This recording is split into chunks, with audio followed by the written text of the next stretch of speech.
Miss Terry, I saw you walk in. Yes. Linda, there you are.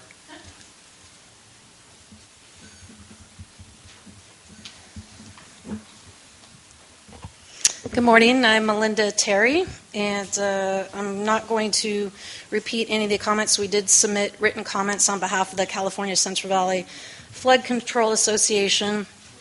But one thing we did not comment that the land folks did, which I agree with their comments, is on the cost analysis for the proposed Delta Plan regulations. The costs that are talked about on these are quite extensive, and you're talking $5.4 million to $25 million per mile. Although that was for the 200-year protection. It's $300,000 per mile for the levees, and And part of the comparison that was used in this cost analysis mentions a lot of projects. There's a whole grid on page A1. Those are all urban districts, and I think the concern here is I think there's a real misunderstanding about the budgets that a Delta reclamation district has compared to an urban district. And so the costs associated with just trying to provide the analysis to show that they can't do a setback levy for whatever reason may exist on that island is really concerning because of their budgets. You'll have the unintended consequence of them not being able to do these levee improvements, these rehabilitation and improvement projects. So that I don't think is your intention, and of course it goes against the statutes to, of course, protect people from flood and protect the Delta as a place.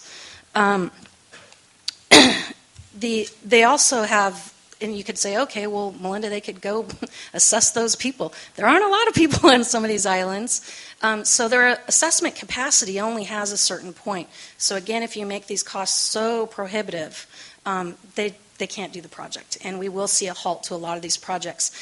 And I've said this before, but that's concerning, particularly right now when we still have Prop 1E money and Prop 84 money that these districts can use to do some levee improvements to keep up with sea level rise and other things that are affecting the levees. In addition, if the setback is in the regs is being talked about for widening the floodplain and expanding riparian habitat. Those are benefits to the broader public, if you will, not just to that island and those that are protected by those levees. And so there is a broader public good here, yet the cost burden is really being borne only by those people in order to provide that greater good. In particular, the habitat improvements that could be made, a lot of the habitat that is being talked about being done is being done in order to either allow the South Delta pumps to continue to have their ESA protections. That's some of the requirements that they have under their BIOPS to do additional habitat. And then the BDCP, of course, is an HCP that, again, is to allow them to continue to have ESA take for their South Delta pumps as well as for new North Delta pumps. So it wouldn't be fair, it doesn't seem appropriate for, again, a local area with their levees to them be providing a benefit that would accrue to others outside of this area.